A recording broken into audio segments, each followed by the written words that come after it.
Hey everyone, it's SJ and welcome back to Something Different Sunday. Today I'm excited to open up a Sorcery Contested Realm beta booster box. Now I have to apologize to everyone. I didn't expect this to be a 30-minute video, and I don't like them either. But I haven't been this captivated by a new card game in quite a while.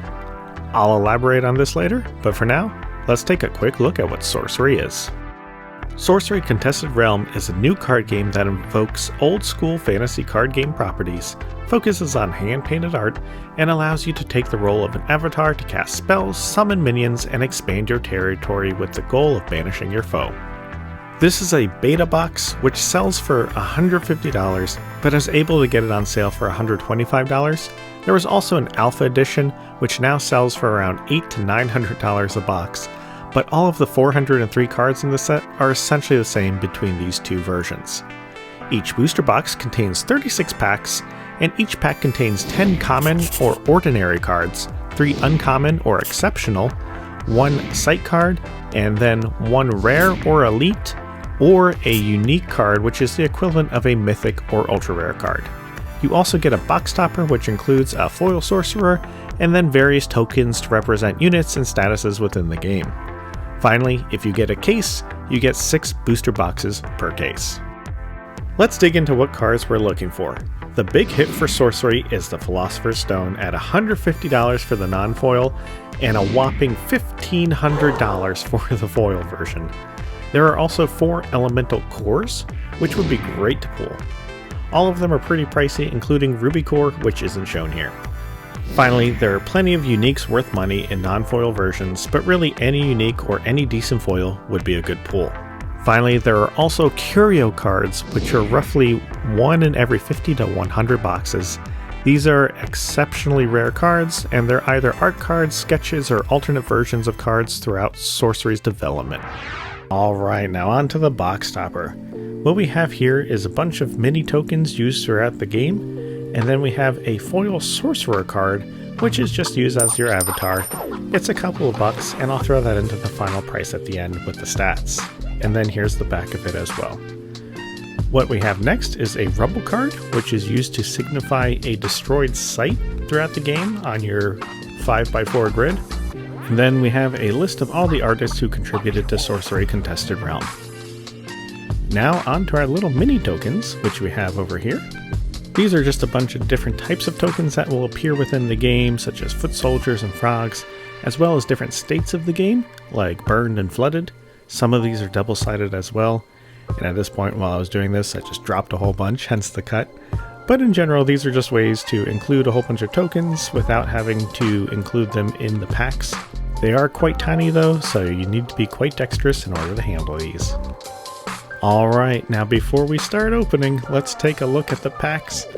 They're very straightforward, have the old school tagline on it, and very simple, but they get the job done and they look nice. Alright, now on to the opening. So this is my first time opening up Sorcery Contested Realm, and right off the bat, the packs open up very nicely, which is something I always appreciate. The cards feel good overall, but the art is pretty stunning. So we're starting off with 3 exceptional cards, which are the equivalent of uncommons, and you can tell there is no rarity symbol, it's just in the name. So this one says an elite relic. These say exceptional, exceptional mortal, exceptional merfolk, and that's how you can tell what rarity it is. So elite is our rare, and then all the rest are ordinaries or commons. Now that being said, you can get a foil of any rarity in this slot as well as your curios, so you do need to check the ordinary slot for other types of cards. This is what the back looks like. It says spellbook. The other deck that you have is an atlas. And then, wow, we have a foil right off the bat. This is a Crave Golem, and it's an exceptional rare, and the cool thing about these foils is they have a very unique back. They have a full art version on the back rather than the spellbook. It's something that no other game does, and it's pretty unique, so you get a full art version and then a foil version, which is pretty cool to see. Unfortunately, I don't have prices on a lot of these. I checked TCG Player and there are some there, and then I checked for sold prices on eBay, so if a price doesn't appear, it either means that it's below $2 or there's just no data on it. And we end the pack with a site card. There's one in every pack, and the back of this says Atlas, which signifies that it's for your Atlas deck. You have a spellbook and an Atlas deck. I'll talk a little bit more about the rules later, but this game is actually quite complicated. Part of the reason this video is 30 minutes long is because I was just so stunned by all of the art. Here is our Elite or Rare Assorted Animals. It's a $2 card, nothing too special. But going through some of this art is just so well done and takes me back to the old days of Magic. I love Magic art in general, but old Magic art is something so unique and there's something very special about it. And this does a good job of bringing that nostalgia back. I assume that's what the old school tagline they keep on using for the promotion of this game means, and if that's the case, then that's wonderful because they're doing a great job of it. Now I did want to test the cardstock quality over here, so I gave the Atlas a little bend test, and then I gave a spellbook card a little bend test, and both of these have very good card quality. No complaints here. The cardstock's decently thick. It's not like Lorcana cards where they're paper thin, so I'm glad they have a good feel to them. Nothing makes a game feel cheaper than cheap quality cardstock. And here we have our rare Court Jester, which kind of reminds me of Jester's Cap from Ice Age. So I did want to talk about what these cards actually are. So all of these that we're opening right now are spells. There are 4 different types of spells. There's minions, artifacts, auras, and magic. As an analogy, your minions are just like creatures in Magic the Gathering. They're the things that will be moving around the board, as well as attacking and defending. Artifacts are just like MTG artifacts. Auras are similar to enchantments, where they modify the sites or provide power-ups or something along those lines. And then magics are very similar to sorcery and instant spells in Magic the Gathering, where once they resolve, they don't actually go on the board. They will do their action and then go into the cemetery. Now, one of your most important cards is a site, and a site is what produces mana. Mana is the primary resource in this game, so if you look at the top left-hand corner, there's a 2. That means that there's 2 mana needed to cast it, and in this case, like this blue one, there's a blue triangle next to it. That is your elemental affinity. That's another resource that needs to be met in order to cast a card. So for instance, if you have a minion that has a casting cost of 3 and then 2 blue triangles next to it, that means that you need 2 water elements on top of 3 mana. So for instance, this site creates 1 air element as well as 1 mana. So if you have 3 sites that produce 3 mana, and at least 2 of them produce a water element, then you're able to cast this card in the example. And if not, then you can't cast it. So, as another example, this rare would require 3 fire elements and then 9 mana from your sites in order to cast this card. The different elements are fire, air, water, and earth. So this is an earth symbol, this is an air symbol, another earth symbol, then we have a fire symbol, and then the blue one that we already talked about is the water symbol. I'm still learning this game, so I would highly recommend watching some of the great YouTube videos out there explaining this. The rulebook for this is like 37 pages and it's fairly dense, so this game is actually pretty complicated. It's not the easiest thing to pick up. There's a lot of different types of movements and terminology that you need to get down, and there's different types of groupings of things that change the board state. So there's a lot to this game, and it's really cool because it's in its infancy and people are still figuring things out. So it's just it's a cool place to be for a game.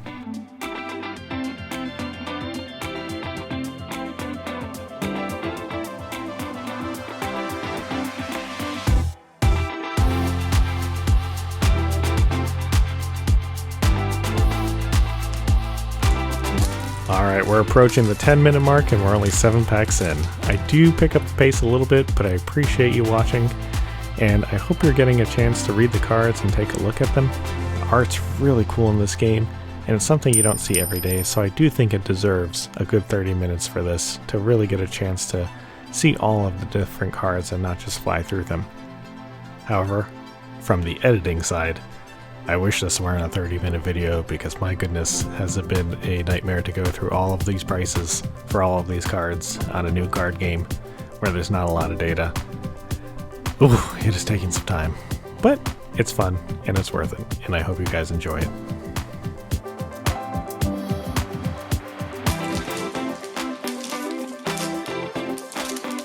Now, one component of the game I haven't really talked too much about is the attack and defense.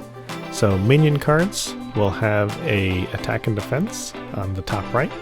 And here we have our very first elite sight card, which is pretty cool to see. Those always have some decent value to them, so good to see that.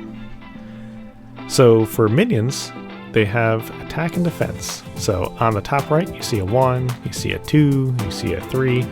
That is the attack and then the life points it has. And here we have a nice pirate ship foil, which looks great. And once again, the front and back art, really cool design. But this one has 5 attack and 5 life points.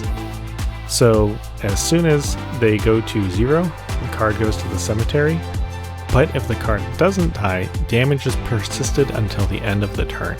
So it is reset at the end of the turn. In this game, you can declare multiple blockers or have a single blocker. It's all up to you, but ultimately damage is dealt at the same time to attackers and defenders. And here we have another sight, which is pretty good. Always like to see those. One thing I haven't talked about is what rarity actually means in this game, and this is an important thing. I can't believe I haven't talked about it yet.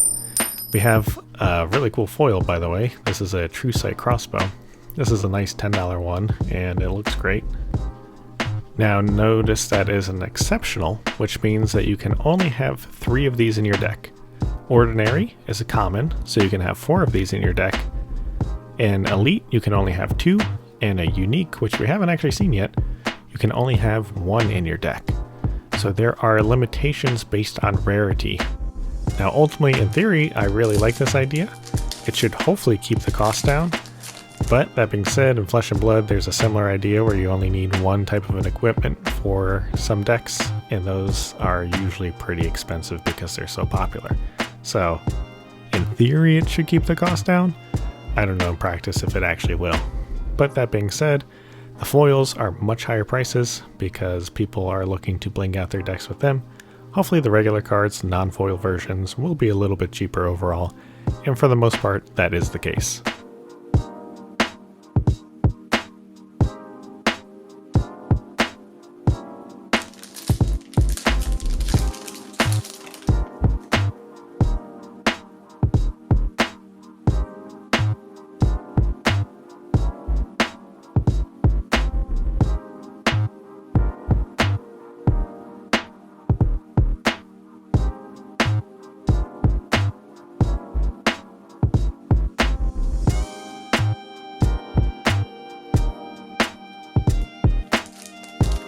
If you can't tell already, I think this game is pretty cool, and there are a lot of unique concepts, but it also builds upon tried and true concepts from other games like Magic the Gathering.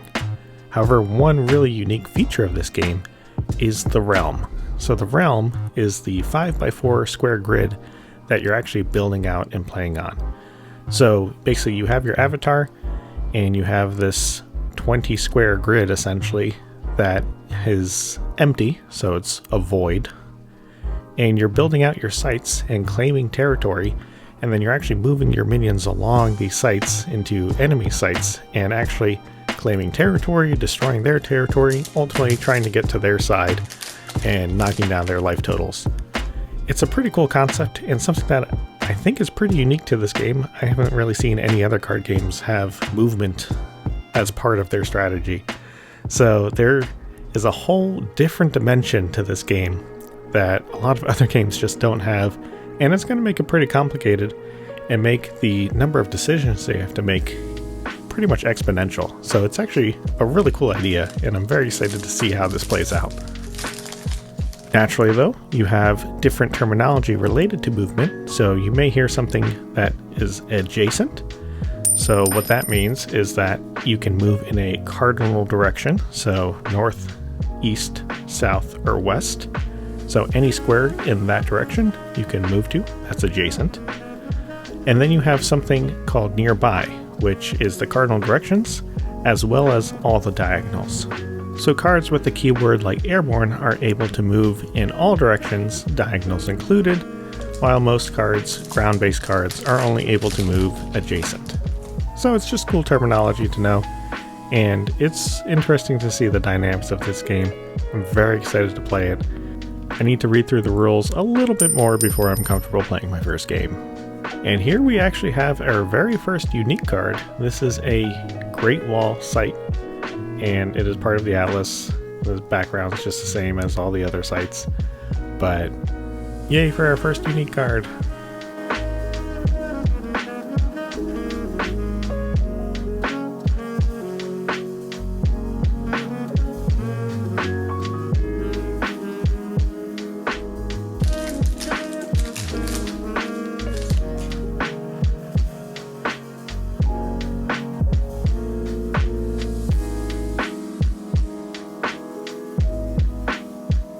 And here we have another unique site, back-to-back uniques, which is pretty nice. Now, granted, we've only seen 2 so far, so let's not get too excited. And we're halfway through the box. But it's great to get them, and I'm not sure how good they are yet. But if they're unique, they have to have some decent power level, so I'm excited to actually see if these are good. The cool thing about this game is nobody knows what's actually good yet. We're all still figuring it out, so it's a great place to be if you want to figure out, what strategies work, and there's so many dimensions to this game that it's going to take a while before it's all figured out. There's also 403 cards, so there's a lot of cards. In general, I've been quite positive about this game, and that's because it's all genuine. Sorcery brings in attributes and concepts from well-loved games that have stood the test of time, while also bringing in its own novel take on the TCG. So it's really a breath of fresh air in a fairly stagnant TCG market. Now, that being said, it wouldn't be fair if I brought up all these positives without bringing up at least one concern. And my concern is quite small, but it does affect the longevity of this game. My primary concern is around the duration of a game. Now, keep in mind that this is just based on the rules and the dynamics of the game and videos that I've watched of other people playing, but it seems like the average of a game will be around 20 to 30 minutes, which is a fairly long time. Now, keep in mind that this game is marketed as a kitchen table game and not a competitive game, and also that the maker of this game doesn't necessarily care about the competitive scene. So, in contrast, 30 minutes doesn't necessarily matter. But for Yu-Gi-Oh! And Magic the Gathering, specifically Modern and Legacy, the average game takes anywhere from like 3 to 15 minutes, and a match can be done within an hour. Now, I do want to caveat that the maker of this game is also not against the competitive scene, and if anyone takes that on, then new rules and a new format can always be created to make it a little bit faster. But as of now, I think a 30-minute average gameplay may be a little too long for the general attendee of a competitive event. But of course, we'll see. Only time will tell. In general, I just don't see how you can have a sub 5 or 10 minute game based on the rules and how to win. But that being said, people break games all the time, so maybe there is a way, and it just hasn't been found yet.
And here we have our very first unique artifact. This is a unique relic, Crown of the Victor.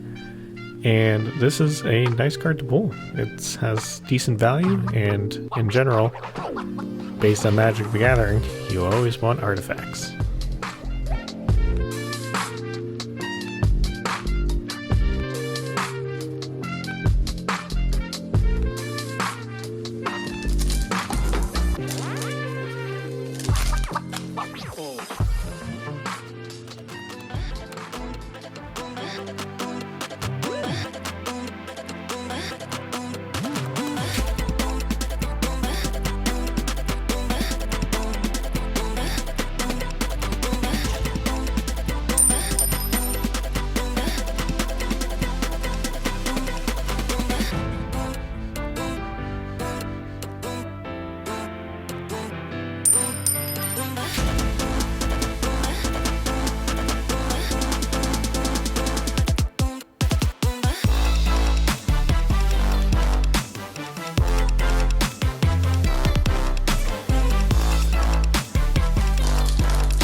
And here we have one of the big hits of the set, Onyx Core.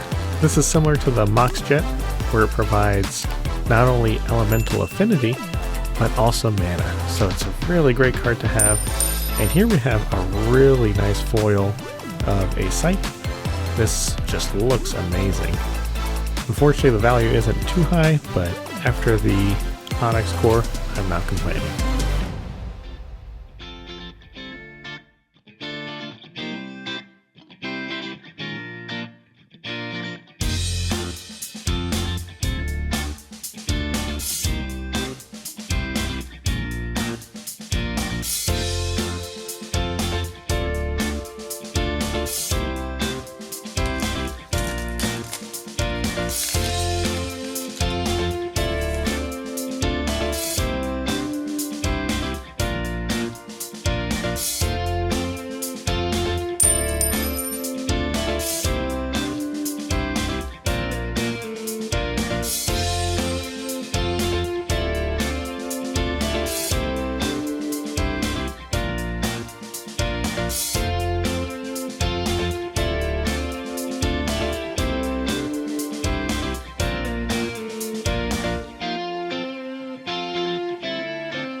And now we have another big hit, the Ruby Core. Another great pull. Very happy with that, and we're well into Profit Town now.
Now this was a little bit of a surprise. This Vile Imp foil was a $15 ordinary foil, which is pretty surprising.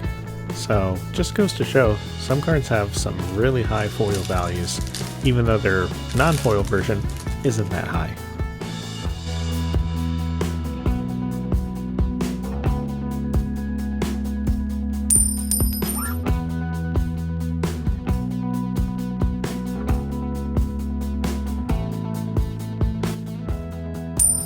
This seems like a pretty cool elite. This is a foil land deed, and Bear has you control this site. So does that mean you're stealing somebody else's sites? That's going to be a very annoying card to play against.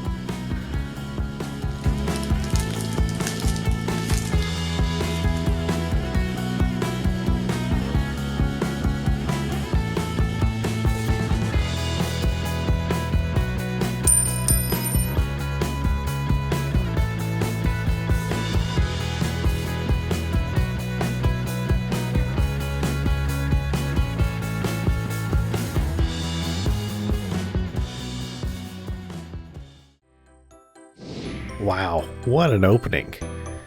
With 2 cores, in total 7 uniques. I put 1 unique in the wrong pile, so that's why only 6 are going to be shown here. But $280 in value after we include the box topper. That's pretty amazing.